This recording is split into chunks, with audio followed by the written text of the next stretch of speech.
to speak now is now going to be recorded.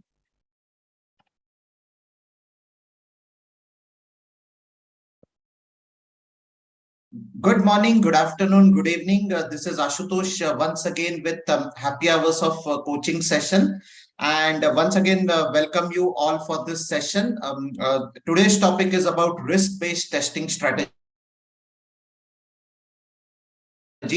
And it's a different topic which I have picked up, not the usual topics which I talk about. So yes, I thought that I'll share some of my inputs for this topic. And many people actually ask me that, is this a topic for testers? Or is this a topic which only the testing community should be interested in? I would answer that by saying no. Whether you're a coach, whether you're a project manager, whether you're a delivery manager, this is something what we should be aware of. This is something what we should be strategizing. Because as we all know, whether you're using a traditional way of project management, whether you're using an agile or an adaptive way of project management, resource and time, they are, I think, two of the important constraints what we have, right? And we have to manage those. We have to manage those resource and constraints, and which is where risk-based testing strategy definitely helps us, which is where a structured approach to testing, whether it is exploratory testing, whether it is through any other mechanisms by which we are doing testing, that is something which is definitely going to help. That is definitely something which is going to make our lives a little more easier. So that's what I would be talking about. So even if you are an agile coach, or even if you are a coach, not exactly a traditional agile coach or a traditional project manager, even if you're a professional, I think this is a topic which all of us should be aware of. We should be aware about strategizing our testing approach as a whole. And that's why I thought that I will cover this topic. About me, my name is Ashutosh Bhattodekar. I have around 22 plus years of experience in the industry now. Started my career as a software developer, then moved into the testing field, became a test lead, a test manager, then a program manager. And yes, as many of you know, for last few years, I've working in agile coaching space, where I coach team members, where I coach leaders in their transformation towards agile. And risk-based testing strategy is not something which I only created during an agile way of working. In fact, this is what I have been practicing for last, I would say, for 12 to 14 years. I have followed this, whether it's a project which is in a traditional world, whether it's a project which is in an adaptive or an agile world. This is a strategy or an approach which I personally believe cuts across. It doesn't matter whether your project is being executed in a traditional way or in an agile way or in a hybrid way. This is a strategy which is universal, which cuts across, I would say, different ways of developing your product. I also have a YouTube channel by the name Agile Coaching and Transformation Leadership. So those of you who are interested, do subscribe to my channel. We now have a repository of almost 120 plus videos. And I'm sure, based on the feedback which I've got from people, these videos are helping people in sharpening their skills. These videos are helping them in order to articulate their thought process in a better way. So if you're not already subscribed to this channel, I would request all of you to subscribe to this channel. I will in any case paste the link in the chat. Those of you who are on LinkedIn Live, you will get this link to the video channel at a later point in time. But you can just Google Agile Coaching and Transformation Leadership on YouTube, and you can get hold of this channel. And I would request all of you to subscribe. I would definitely like many people to be associated with this initiative. It's a free subscription, so you don't have to pay anything for it. I also have a Telegram group, Pune Agile Thought Leaders, and again the details will be shared. This is predominantly for networking, for sharing knowledge, and for sharing job opportunities related to professionals. And yes, there's my WhatsApp number available. You can connect with me on WhatsApp. You can reach out to me for any discussion or your thoughts around it. We also would be having more industry speakers as we move along. We did have past industry speakers also who came in and talked about various topics, and the trend will continue ahead also. And yeah, I also have my meetup group, Pune Agile Thought Leaders. It is available on meetup.com. So any of you interested in associating with these forums, feel free to connect with me. And as I said, we'll be sharing these details with you towards the end of the session. And of course, This session is also getting recorded, so you will also get an access to this recording later point in time in case you would like to visit. All right. So before I move ahead, I just wanted to understand quickly, and those of you who are on LinkedIn Live, they can share it on LinkedIn Live. What exactly is your current work profile like? If you can quickly type in, and those of you who are on Zoom meeting, if you can let me know what exactly is your work profile today as you work. What is that work profile you're working into? I'll just pause for a few seconds before I move ahead.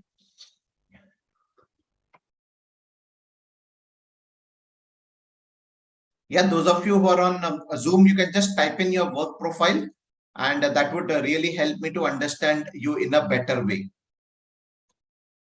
So what exactly is your work profile like, or what exactly you're working on? That would really help me to frame this session in a better way.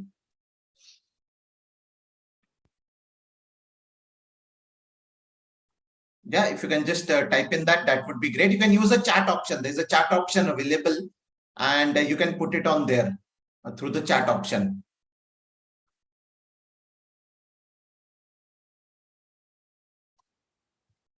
Okay, I'm seeing some responses on LinkedIn and on YouTube coming up. So thanks for that. How about people in LinkedIn? Sorry, on Zoom meeting. If you can also type in, that would really be great. I hope I'm audible. Just wanted to do a quick check on that.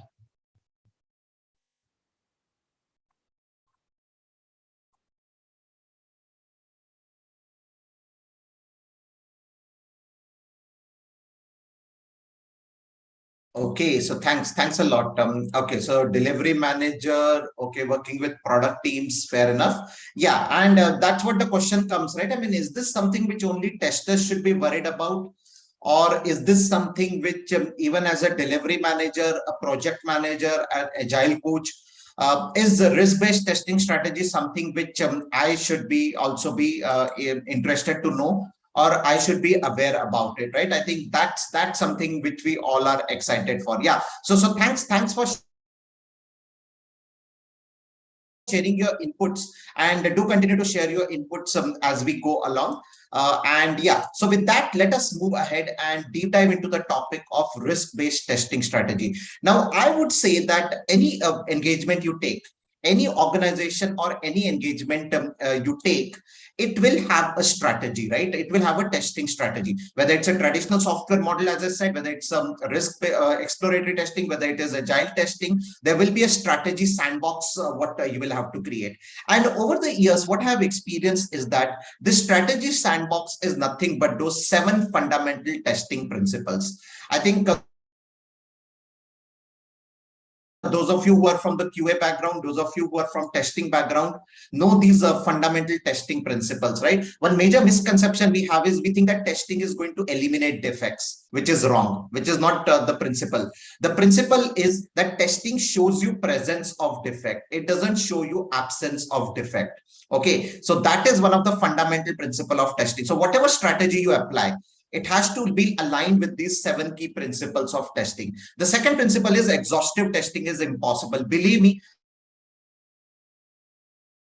however you do it, exhaustive testing will not, it's not possible. You won't have that much of time. You won't have that much of resources available at your disposal. So that's the second principle. The third principle is a stitch in time saves 9. Early testing. Start your testing as early as you can. Don't wait. Don't backload your testing activities. Rather front load them. Right? We have a backloading concept where the testing happens after development. Here you are trying to front load the testing activity. So early testing, a stitch in time saves 9. Defect clustering.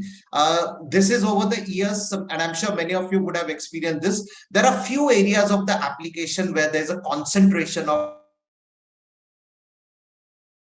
defects which is there, where there's going to be a major bottleneck which will be there. Focus on those areas. If you eliminate those areas, you would have made your life much more easier. That is defect clustering.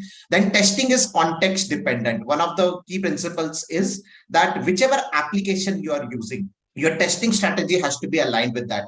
It has to be aligned with your domain. It needs to be aligned with your application which is there, right? For example, if I'm testing a banking application, my testing strategy will be more focused on security and performance testing. But if I'm testing,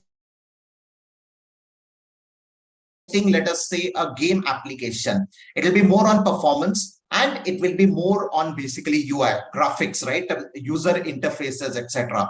That's where my testing will be focused on. So that is what we meant by saying testing is context dependent, or it has to be contextualized. And pesticide paradox, I think this is all we have experienced. This pesticide paradox, we all know, is where if we formulate a pesticide and if we give it to our plants, initially it is all okay, they are able to eliminate insects, but after some time the insects again come attacking the plant because they have got immune to that dose. So you have to keep on changing the pesticide dose, right? So that is pesticide paradox, what we call. Same thing happens with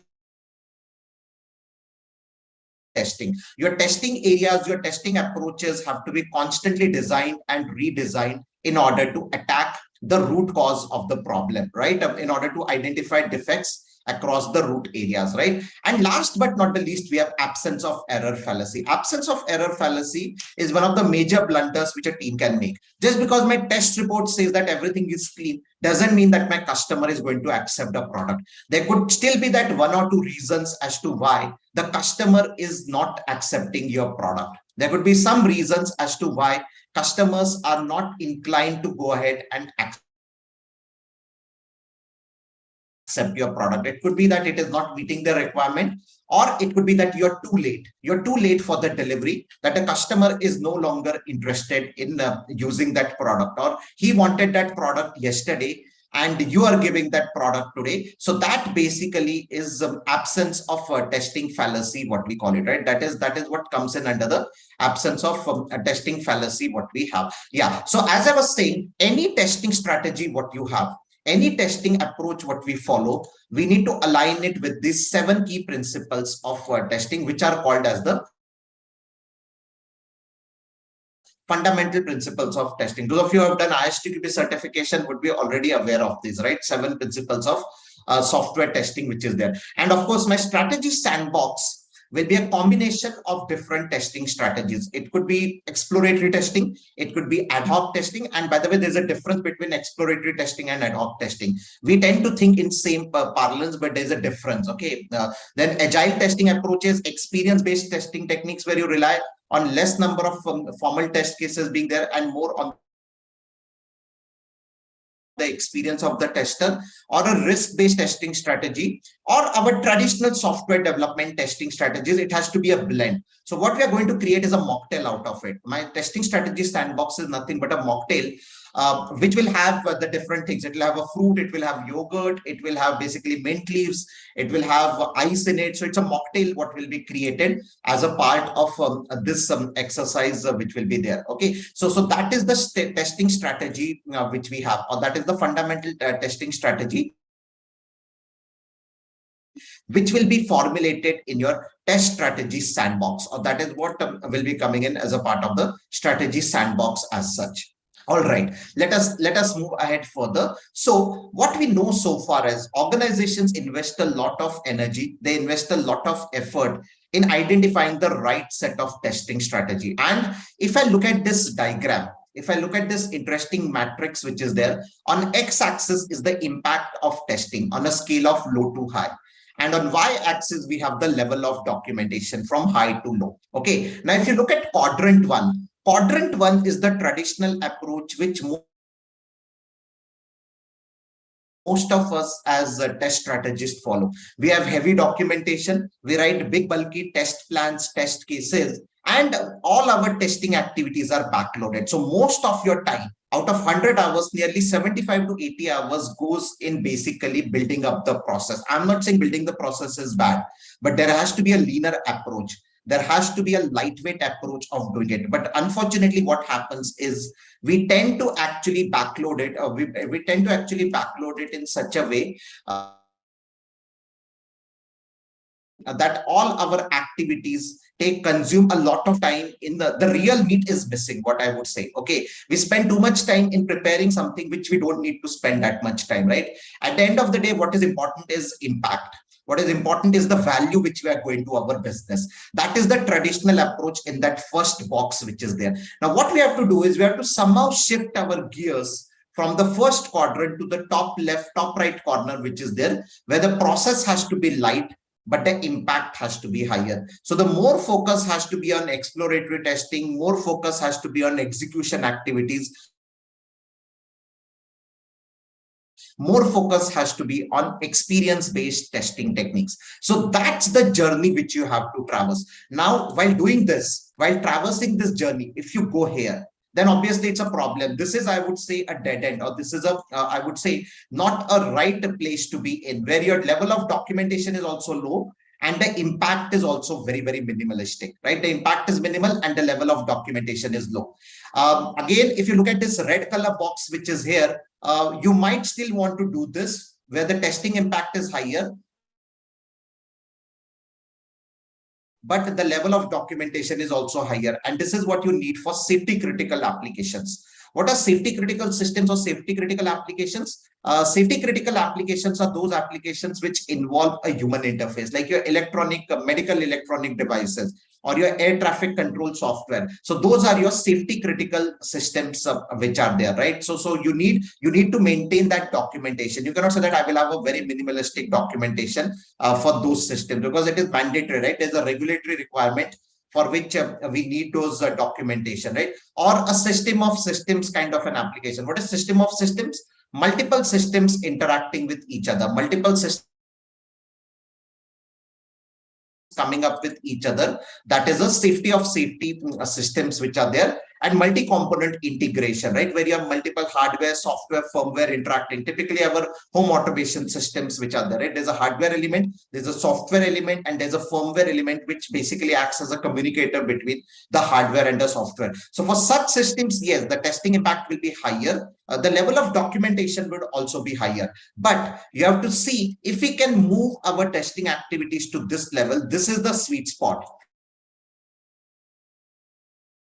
This is the sweet spot to be in, where the level of documentation is minimal. And what we also see is the maximum impact we are going to create, right? We'll be generating a maximum impact out of our testing activities. So that's the sweet spot to be in, or that's where we say, this is where we say that this is the right approach to go in for. And that is a risk-based testing strategy can be one of the ways of reaching. Okay, let me also tell you one more important thing.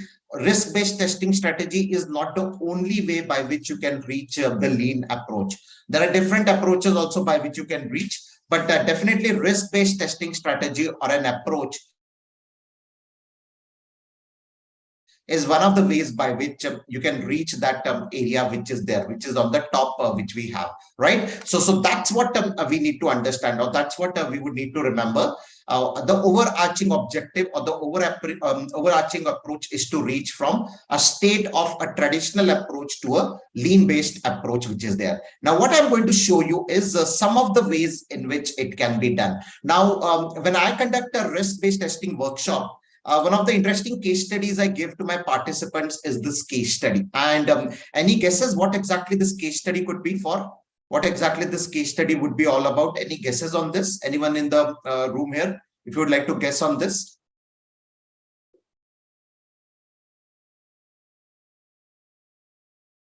What could this case study be? Or what could be the approach we are trying to give here from a risk-based testing strategy approach? I've just zoomed in so that you understand what exactly is the case study all about. Any guesses on this? Anyone, any guesses on this, or any idea what exactly it could be like? Just think over it. I mean, this is what a recurring meeting setup. Yes. So I asked them to generate test cases for this. I asked them to, when I go in for a session, when I go in for a risk-based testing strategy approach, I ask them to generate cases for them. And believe me, it is not easy. There will be thousands of test cases.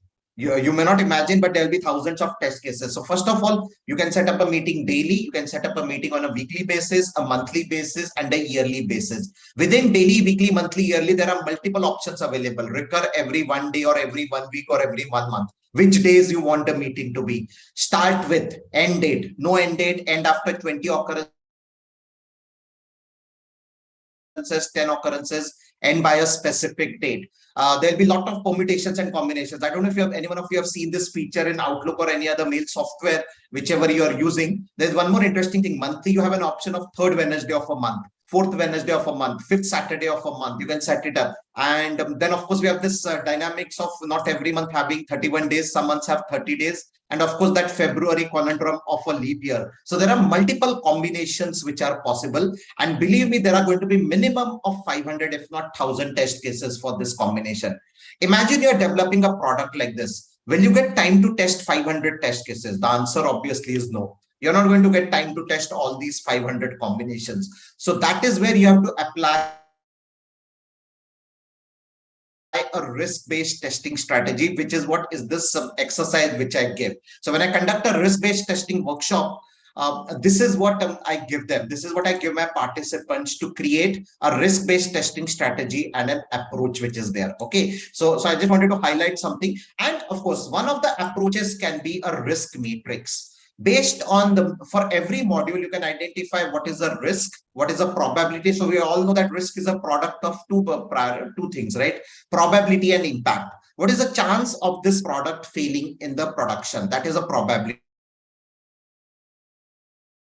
on a percentage scale. And impact is what will be the impact if this product fails. Impact is usually measured in dollars, rupees, or in I would say in days, right? So what is the impact to the failure? If it fails, what is the impact?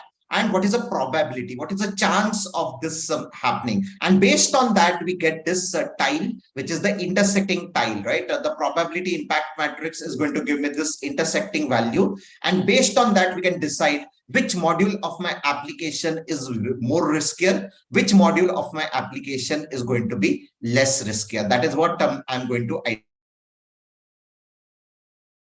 identify from this risk matrix or a standard risk chart which I have. That is one approach in which we can do. Another interesting approach which I have created over the years. This is something which I have created. Let us say there are 5 modules, A, B, C, D, E. These are 5 modules which are there. And I have these test cases, the total number of test cases which are there. So these are nothing but the total number of test cases which I have. Okay, so there are total 1150 test cases which are there. And these 1150 test cases are widely distributed across the 5 modules. Okay, and then when we do a comprehensive risk analysis, I have figured out that this is A is the most riskiest module, followed by B, C, D, E. Okay, so those are the level of risk which these modules have on the basis of a comprehensive risk-based analysis. And the second column, or rather the third column, is the percentage distribution. How much is the percentage distribution of these test cases? So A has got almost 30% of the test cases, B has got 22%, C has got 24%, D has got 15.65% approximately, and last but not the least, E has got around 7% of 8% of the test cases which are there. So we know that the distribution of these test cases is there. Let us say tomorrow, let us say hypothetically, my time is constrained and I can only do 70% of these test cases. So instead of doing 1150 test cases, let us say the ask is that we have time for doing only 70% of these test cases. So my number has got reduced to 770 approximately. Okay, that's an approximate number by which my number has got reduced to. Okay, so now applying risk-based testing strategy, instead of doing 340 test cases of A, I'm going to only do 227 test cases. Now, how did I calculate this? Straight away, it's a simple formula. I reduce the number of test cases by 30% approximately. This is one approach. This is just one of the very simple approach which is there. You just distribute it, 771, you distribute in that ratio of 29%, 22%, 24%, 15%. You just distribute, and these will be the test cases you will have to execute. I think this is a very straightforward approach which is there. Approach 1, I think it is pretty simple. Whatever percentage the test cases have been reduced, you reduce that by those many number and you will get 770 test cases approximately to be executed. This is just one and a very, very basic approach which you can apply in a risk-based testing strategy. Now, let us look at approach 2. Now, approach 2 is something very, very interesting. In approach 2,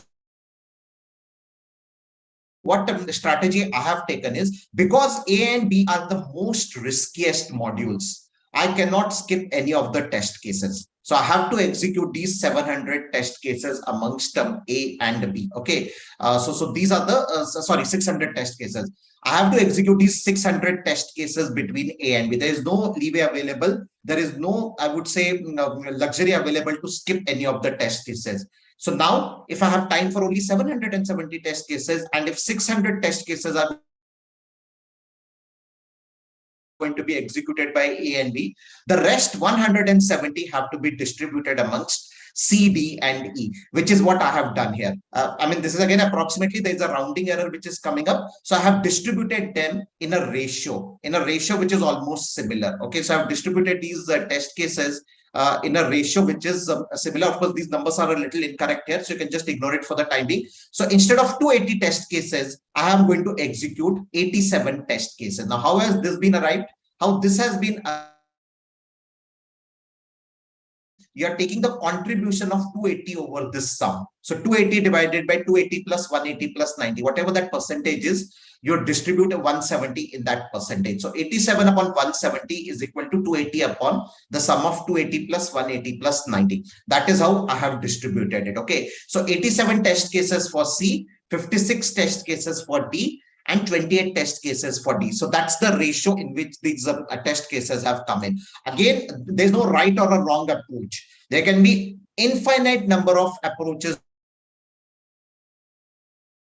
you can do. What I wanted to do was to quickly share you some of the very pertinent approaches which we can use, some of the very popular approaches which we can go ahead and which we can apply in order to do a risk-based testing strategy. Okay, there can be multiple such approaches. I have just highlighted a few of the important ones. Okay, I'm just highlighting a few of the important approaches which are there, which basically will help us understand what would be the different set of approaches we should be using, or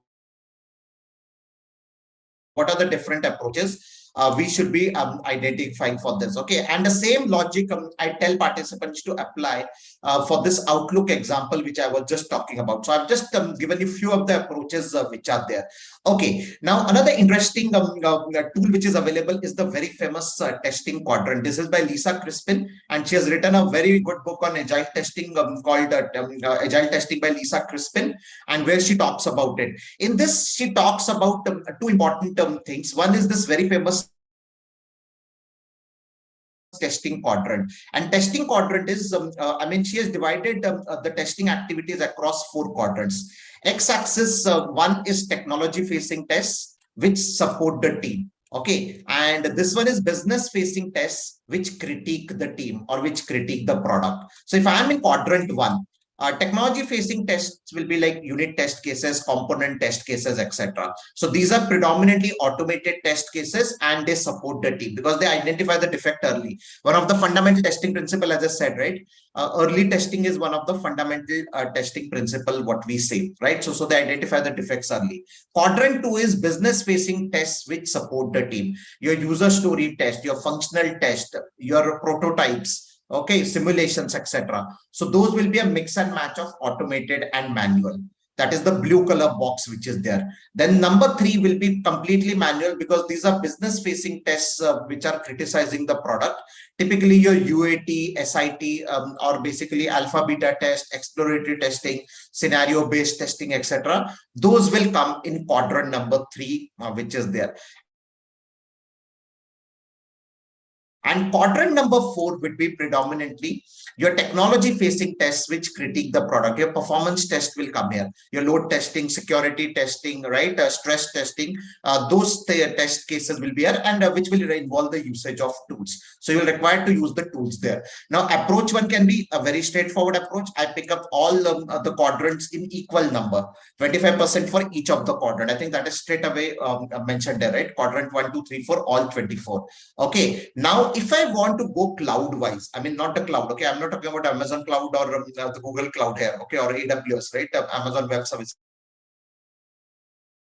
I'm not talking about that. Okay. What I'm talking about the testing cloud here, the one which you see in the picture here. Okay. Maybe I want to give more focus on quadrant two. So I expand the band of quadrant two. I have a maximum band for quadrant two, which is 50%, and 25% I distribute it across the manual and the tools related testing, which is there. Okay. So here, if you see, I have skipped the exploratory testing piece here, right? Or in fact, the unit testing piece here. The assumption might be that in approach to unit testing has been skipped. Sorry, the green color box has been skipped here. So the assumption here would be that I would be basically the unit testing is something which my team would be doing. My team would be doing the unit testing activities. As a testing team, I may not be involved in unit testing. If you look at approach 3, this model has been reversed, and now I'm focusing on technology facing tests which support the team, business facing tests which critique the product, and I can have a percentage distribution for them. I can have a different percentage distribution which is available for these test cases which is there. So again, sky is the limit. You can design in which format you would like the test cases to be designed. Would you like to go in for a quadrant by quadrant basis, or would you like to go in for basically any one of them? That is what will come in as a part of your overall test strategy approach, which is there. So this can be one approach. This can be another approach, which can be there for a risk-based testing strategy. Okay, moving ahead. And then, of course, there are some variants of this. So Lisa Crispin, Gregory Moore, I mean, they have basically talked about it in their book, More Agile Testing, where they have talked about this models. Then there's Batch and Bolton, Hendrickson, who have also talked about these quadrants. Again, you can pick up any of these quadrants and you can decide your overall testing strategy or your overall testing approach, which is there. So it is left to the strategist to decide what kind of a testing strategy has to be applied, what kind of a testing approach needs to be followed in your engagement. As I said, this is not something which testers are going to decide. This is not only what test manager is going to decide. In fact, it's a very, very specialized field, and you will have to involve the delivery leads, you will have to involve the coaches into formulating this discussion. As I said in the beginning of this session, whether it's a traditional project or whether it's an agile project, there's something what you will have to go ahead and do it. Okay, now one interesting thing what I did in one of the engagements was we came out with a one-pager strategy, or we came out with a one-pager strategy document, which is there. And this is what this test strategy document is all about. It is based on this Moscow model. I'm sure you know the Moscow model of prioritization. I think everyone knows what is Moscow. Must have requirements, should have requirements, could have requirements, and won't have requirements. So this is based on the Moscow method of prioritization, which is there, which are the must have test cases, which have the should have test cases, which have the could have test cases, which is there. So we have, let us say, stories of systems. Then between unit integration, system UAT, which are these will come under the must have box. A stands for automation, M stands for manual, and AM stands for both. So when we're talking about AM, it means both automation and manual. Okay, the scope, whether it is required, not required, question mark means that clarity, lack of clarity is there. NR means not required. M means must, manual, sorry, and that is in must have, should have, and could have, and some comments and assumptions, tools, and dependencies which are there. So this is what comes in as a part of a one-pager testing strategy, which is there. This is also one of the exercise which I give as a part of the testing strategy. So when we are formulating a testing strategy, this is one of the exercises which I give to my team, that they will have to work on this and they will have to basically carry out this exercise as a part of this, right? So these are some of the tools. These are some of the tools which you as a strategist can operate, or you can work, and you can devise a risk-based testing strategy around it, right? Some very interesting tools, some very interesting use cases around it is what we do as a part of any testing workshop which is there. All right, moving ahead, another interesting tool can be a kind of a heat map, a testing heat map, right? So you decide the modules, you decide from a unit testing, functional testing, performance testing, or a security testing, how much focus has to be there. If it is red, that means that is a very, very high coverage area. You have to focus a lot of testing on that area, right? Red color band indicates, amber indicates a medium coverage area, and the green indicates a low coverage area. Again, this can be combined with the earlier sheet which I showed you, something like this, or a risk-based testing strategy approach. This can be combined with that strategy which is there. Okay, so this is based on the very famous, this is a coverage area heat map. This is called as a test coverage heat map, which is available there. Okay, so again, different tools are there, and I'm sure once you start using these tools, once you start practicing these tools, you will be able to come out with different test strategies on your own. You will come out with your own unique method or your own strategy, which can help in your engagements. Okay, more or less, I'm towards the end of my talk, and then I will obviously open up the floor for questions. So what is our test strategy sandbox all about? It is about bringing efficiency in testing. It is about bringing impact or effectiveness in our testing. It is forward-looking. It is tied up to your business outcomes. How quickly can we test and deliver business outcome to our customer? And at the end of the day, more than the tools, I focused a lot on some of the tools and strategy. In a retrospective, say it's a blend of culture and mindset. We need to have the right culture and the right mindset to have the right set of testing strategy which is there. So when I talk about the cultural elements, how flexible is the team, how adaptive is the team, what are the behavior patterns, are they collaborative in nature, or are they going to fight with the development team always? So that will be the collaborative aspect of the culture part of it. Mindset again will be having adaptiveness, behavior, and collaborativeness, but it is on the mindset part of it, right? It is more inward looking. So culture is something what you interact with the external people.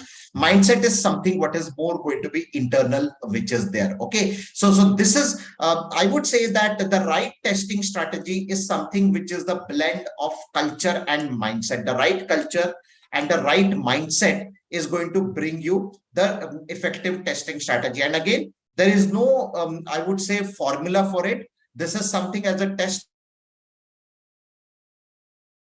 strategist you will have to create. This is something what you will have to modify, you will have to refine it as you move from one engagement to another engagement, right? So that is what I will need to contextualize it. I will need to contextualize my testing approach as a part of this strategy. So on that note, I end my presentation here, but I'm open for any questions. And those of you who are on LinkedIn Live, you can type in your questions. I will revert back to you with those questions which are there. But those of you who are on Zoom, you can actually ask me questions here. You can just unmute yourself and you can ask me questions. So if anyone has any question, you are now allowed to unmute and you can ask me questions here. Yeah, you can now unmute yourself.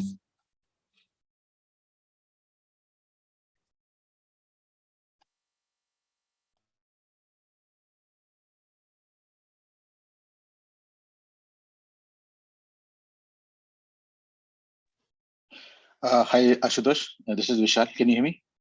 Yes, Vishal, I can hear you. Go ahead. Yeah, a quick question. I mean, in the agile world. Yeah, Vishal, I can hear you.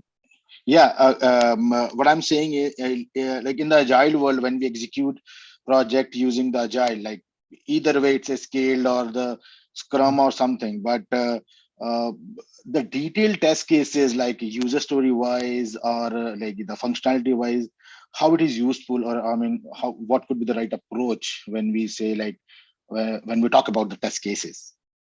No, obviously for every story you need to have test cases, right? I mean, you cannot skip testing activities. You'll have to again prioritize it. So within user stories, you'll have to prioritize which user story is a higher priority, which user story is a lower priority, and then accordingly you'll have to devise your test cases. So again, I mean, this screen what you're seeing, this is for agile testing strategy only. If you see, these are stories only. If you look at the screen right now, which I'm projecting, these are stories only. And again, within stories, you have must-have test cases, should have, could have test cases which are a part of the screen, which are a part of the one-page testing strategy. Yeah.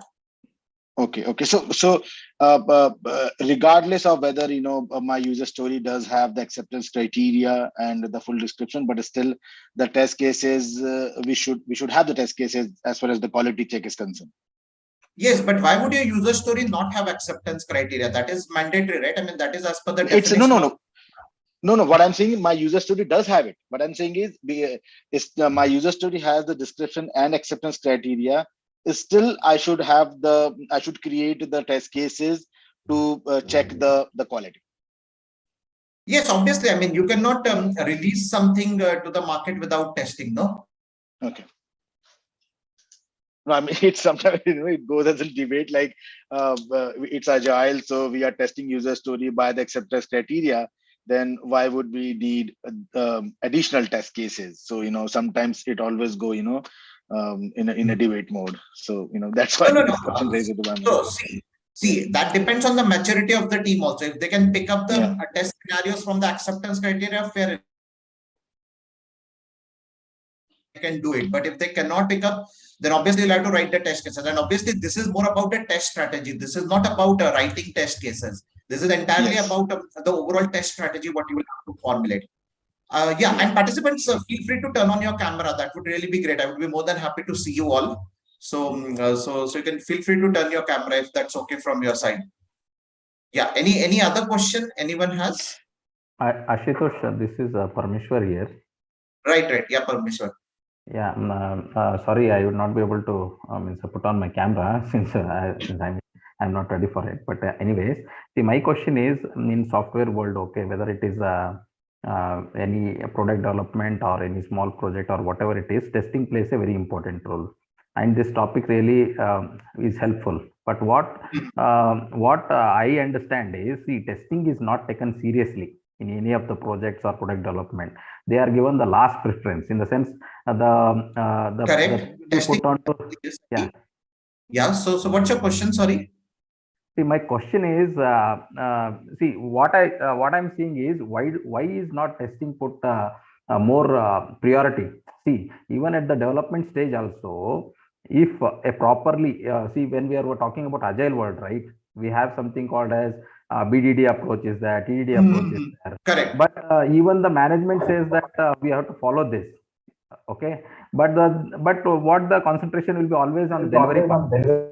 How fast we get the delivery in place. Okay, so but sometimes if you see the approaches like BDD or TDD, while writing the test cases for developers also, they ask questions, okay, saying that writing a test, okay, is taking as much time or even more time writing the product code, right? Right. So no, that's okay. That's a culture change. That is what I said. No, it's a culture and a mindset change, which is where a coach has to play a very crucial role. I mean, testing not taken seriously is a problem. It has nothing to do with agile, actually, if you ask me. This is a problem where from waterfall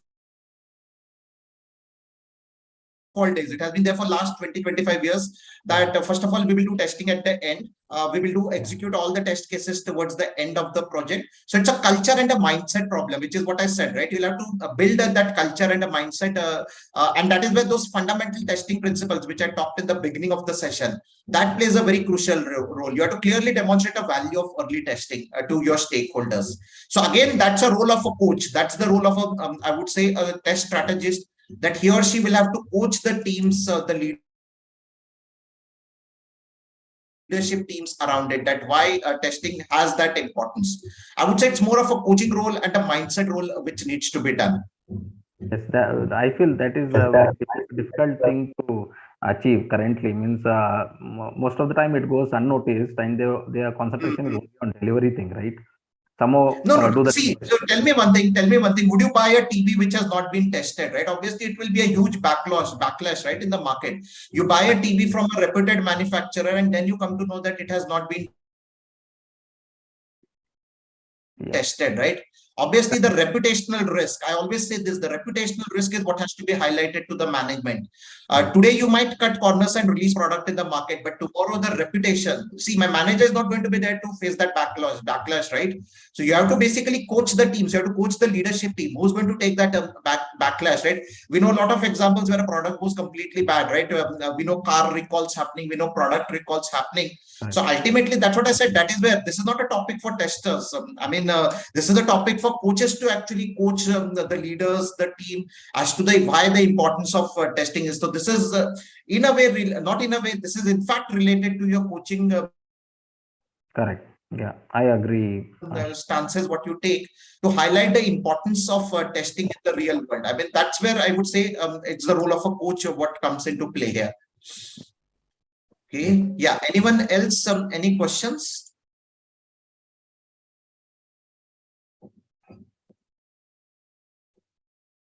Okay. Fine. Anyways, you can connect with me one-on-one. I'll be more than happy to be connected with you one-on-one. If you're not connected, do subscribe to my channel. Almost now 100, and this will make it, I think, 123 videos now.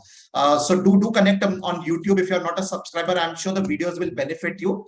I'm once again sharing the link with all of you. And once again, thanks a lot for joining the session. Happy Saturday to all of you, and happy learning to all of you. I hope the last 45-50 minutes were beneficial to you. Thanks a lot, and bye before we meet for the next session. Thank you very much. Thanks, Ashutosh. Thanks. Thanks. Bye. Bye. Thanks, Atush. Yeah, bye.